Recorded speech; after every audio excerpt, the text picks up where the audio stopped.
Next is scattering of light. ठीक है, अब स्कैटरिंग ऑफ लाइट क्या है, ये भी एक फिनोमिना है आपका। ठीक है, जैसे आपके स्काई का कलर ब्लू क्यों है होता है, क्लाउड्स वाइट क्यों होते हैं, सनसेट और सनराइज के टाइम पे आपका जो स्काई है वो रेड क्यों अपीयर होता है, तो ये सब क्या है स्कैटरिंग ऑफ लाइट के अंदर ही आते हैं ये सब फिनोमिनास। ठीक है, स्कैटरिंग ऑफ लाइट हमें पता है बेसिकली क्या होता है कि लाइट की डायरेक्शन जब चेंज हो जाती है एक मीडियम से दूसरे मीडियम में हम ट्रांसफ़र करते हैं। ठीक है, तो ये क्या है आपका लॉर्ड रेले थे, एक साइंटिस्ट थे, उन्होंने एक फार्मूला दिया था A=AV/R लैम्डा स्क्वायर। ठीक है, जहाँ पे ए तो क्या है आपका कैपिटल ए एम्पलीट्यूड है, इंसिडेंट लाइट कौन से एम्पलीट्यूड से फॉल कर रही है, लैम्डा आपका क्या है वेवलेंथ है, वी क्या है वॉल्यूम है, जो स्कैटरिंग पार्टिकल है जिस पार्टिकल के ऊपर स्कैटर कर रही है उसका वॉल्यूम कितना है। ठीक है, और आपका जो ए है वो क्या है एम्पलीट्यूड है स्कैटर्ड लाइट का कितने डिस्टेंस पे है, वो आर डिस्टेंस पे है स्कैटरिंग पार्टिकल से। ठीक है, तो ये आपका एक फॉर्मूला था। नेक्स्ट उन्होंने क्या बताया कि जो आपका इंटेंसिटी ऑफ स्कैटर्ड लाइट है, मतलब जो लाइट स्कैटर हो रही है कितनी इंटेंसिटी से हो रही है, वो डायरेक्टली प्रोपोर्शनल है ए स्क्वायर के। ठीक है, इस ए स्क्वायर के इसके डायरेक्टली प्रोपोर्शनल होती है। ठीक है, और नेक्स्ट क्या बताया था उन्होंने, ये तो किसके विद रिस्पेक्ट में बताया, ए के विद रिस्पेक्ट में बताया। नेक्स्ट उन्होंने किसके विद रिस्पेक्ट में बताया, लेमडा के विद रिस्पेक्ट में। ठीक है, डायरेक्टली प्रोपोर्शनल तो होती है ए के, और इन्वर्सली प्रोपोर्शनल किसकी होती है 1/λ4। इसका मतलब क्या हुआ, A is inversely proportional to 1/λ²।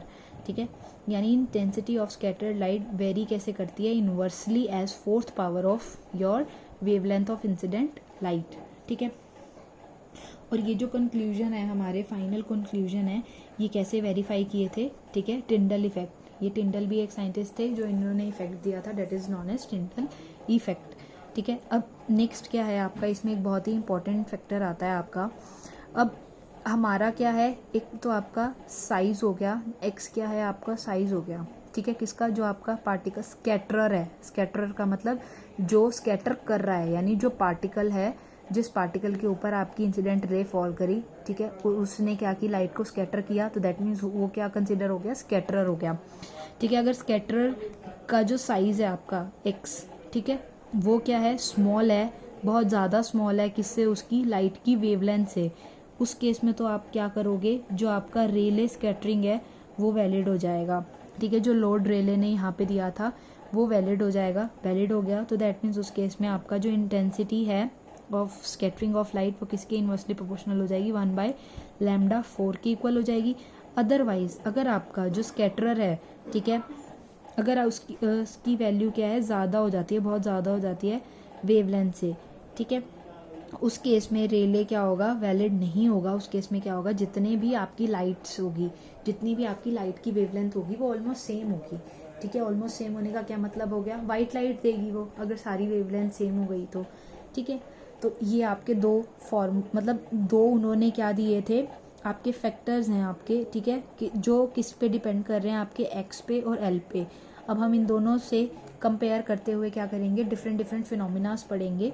कुछ फर्स्ट फिनोमिना हमारा क्या है, some application of scattering of lights. ठीक है, फर्स्ट क्या है, स्काई का कलर ब्लू क्यों होता है। स्काई क्या है हमारा, हमारा इस केस में क्या हो गया, आपका स्कैटर क्या है बहुत छोटा है हमारा वेवलेंथ से, क्योंकि स्काई बहुत दूर है। ठीक है, जब हम अर्थ के एटमॉस्फेयर से जाते हैं तो स्काई मतलब बहुत ज़्यादा लाइट को ट्रैवल करना पड़ेगा, सन की लाइट को। ठीक है, लाइट, सन से लाइट आई, उसने बहुत ज़्यादा ट्रैवल किया अर्थ के एटमॉस्फेयर में, क्योंकि स्काई बहुत ज़्यादा दूर है तो दैट मीन्स बहुत ज़्यादा ट्रैवल करना पड़ेगा, बहुत ज़्यादा ट्रैवल करना पड़ेगा तो दैट मीन्स वेवलेंथ ज़्यादा है अब उसकी। ठीक है, अब स्कैटरर छोटा है, वेवलेंथ बहुत ज़्यादा है, तो दैट मीन्स रेले स्कैटरिंग ज़्यादा होगा। ठीक है, वैलिड हो जाएगा इस केस में। अगर रेले स्कैटरिंग वैलिड है तो हमने क्या देखा था, हम कौन सा अप्लाई करेंगे, IS is inversely proportional to 1/λ4। अब इस केस में लैम्डा की वैल्यू बहुत ज़्यादा है और ये इन्वर्सली प्रोपोर्शनल है, तो that mean intensity of scattering कम होगी। स्कैटरिंग कम होगी का मतलब क्या होगा आपका, वो कलर ज़्यादा दिखेगा।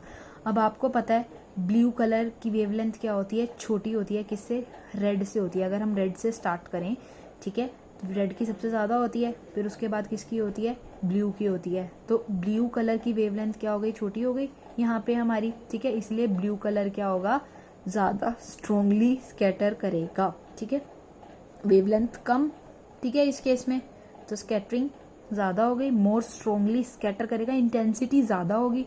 इंटेंसिटी ज़्यादा होगी तो हमें स्काई क्या दिखेगा, ब्लू अपीयर होगा। अब इस केस में क्या हो गया, हमारा वाइट कलर ऑफ क्लाउड्स क्यों दिखते हैं हमें पता है क्लाउड्स बहुत ही कम हाइट पे हैं, ठीक है, बहुत ही कम हाइट पे हैं, तो दैट मीन्स जब सन की रेज आई तो उनको डिस्टेंस ट्रैवल कम करना पड़ा, ठीक है, डिस्टेंस ट्रैवल कम करना पड़ा। तो दैट मीन्स इस केस में अब क्या हो गया, एक्स की value greater than lambda consider कर सकते हैं, ठीक है। तो अगर ये वाला हमने ये कंसिडर करेंगे तो इस केस में हमने क्या देखा था कि सारी की सारी जो वेवलेंथ होएंगी वो क्या होएगी, ऑलमोस्ट इक्वल होएंगी। अगर सारी वेवलेंथ इक्वल होएंगी, ठीक है, तो ये क्या करेगा, जब लोअर पार्ट पे, अर्थ के लोअर पार्ट पे स्कैटर होना रिफ्रैक्ट करना स्टार्ट करेगा, ठीक है। जैसे अब हमारे डस्ट पार्टिकल्स भी हैं, वाटर ड्रॉपलेट्स भी हैं, वाटर ड्रॉपलेट्स बड़े होते हैं हमारे, ठीक है, दैट मीन्स साइज बड़ा है अब की बार वेवलेंथ से, तो इस केस में ये क्या हमें वाइट अपीयर होगा, क्योंकि हमारा कौन सा फॉर्मूला वैलिड होगा अब की बार, x is greater than lambda. अब नेक्स्ट क्या है, जो सन है रेडिश क्यों अपीयर होता है सनराइज और सनसेट के टाइम पे। हमें पता है सनराइज और सनसेट के टाइम पे ये होराइजन के पास होता है, ठीक है, ये होराइजन, ये हमारा सरफेस है, ठीक है, हमारा ऑब्जर्वर यहाँ है, ये क्या है, हमारा होराइजन है, ठीक है, एक टाइम यहाँ होगा, एक टाइम यहाँ होगा, तो दैट मीन्स जब हमारा सिर के ऊपर है, ठीक है, ये ऐसे जाएगा ना, देखो ये ऐसे जाता है, ठीक है, तो दैट मीन्स जब ये सिर के ऊपर है तो डिस्टेंस कम है, आप देख रहे हो, जब बिल्कुल ओवरहेड है, ठीक है, बट जब ये यहाँ पे है तो डिस्टेंस ज़्यादा है, डिस्टेंस ज़्यादा हो गया, तो दैट मीन्स कौन सा फॉर्मूला वैलिड होगा उस केस में, I S is inversely proportional to 1/λ4 हो जाएगा, ठीक है। अब हमें पता है कि जो लैम्डा है, ठीक है, किसका कम है, ब्लू, रेड का ज़्यादा है, ब्लू का कम है, ठीक है, ब्लू लाइट क्या हो जाती है, लैम्डा कम है, that mean intensity of S ज़्यादा का मतलब क्या है, वो स्कैटर ज़्यादा हो गई, ठीक है, यहाँ पे आके ब्लू लाइट ज़्यादा स्कैटर हो जाती है, मतलब इतनी ज़्यादा फैल जाती है कि हमें वो कलर दिखता ही नहीं, हमें कौन सा कलर दिखना स्टार्ट हो जाता है, रेड कलर स्टार्ट हो जाता है, ठीक है, क्योंकि रेड कलर की वेवलेंथ क्या हो गई, सबसे ज़्यादा होती है, तो यानी स्कैटरिंग की इंटेंसिटी कम होती है, स्कैटरिंग की इंटेंसिटी कम होने का मतलब वो कम स्कैटर होगी तो हमारी आईज में कौन सा कलर पहुंचेगा, रेड कलर पहुंचेगा, ठीक है। इसीलिए जब भी सनसेट और सनराइज होता है उस केस में हमारी आईज में कौन सा कलर पहुंचता है, रेड कलर पहुंचता है। Next is your danger signals are red. अब डेंजर सिग्नल्स रेड कलर के क्यों होते हैं, ये भी सेम फिनोमिना है। हमें पता है कि सबसे ज़्यादा वेवलेंथ किसकी होती है, इस केस में रेड कलर की वेवलेंथ सबसे ज़्यादा होती है। अगर रेड कलर की वेवलेंथ सबसे ज़्यादा है तो इंटेंसिटी क्या हो जाएगी उसकी, स्प्रेड होने की, ठीक है, उसकी डिस्पर्स होने की इंटेंसिटी क्या हो जाएगी, सबसे कम हो जाएगी, यानी 1/4 पावर होगी। इसलिए सबसे कम स्कैटर कौन सा कलर होगा, रेड कलर होगा। तो अगर सबसे कम स्कैटर होगा तो यानी एक फाइन बीम में आएगी, इसीलिए हमारी क्या होती है, रेड, हम रेड सिग्नल्स के रेड कलर को यूज़ करते हैं डेंजर सिग्नल्स के लिए।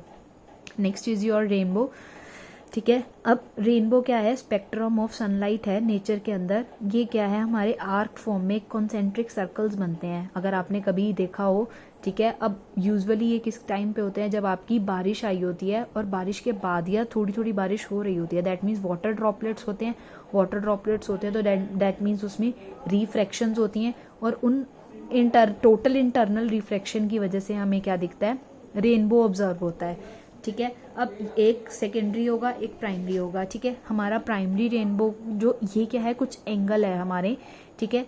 अब स्टार्ट किससे हुआ, ये 41 या अप्रॉक्स 42 एंगल से हुआ, जो वॉयलेट लाइट है, ठीक है।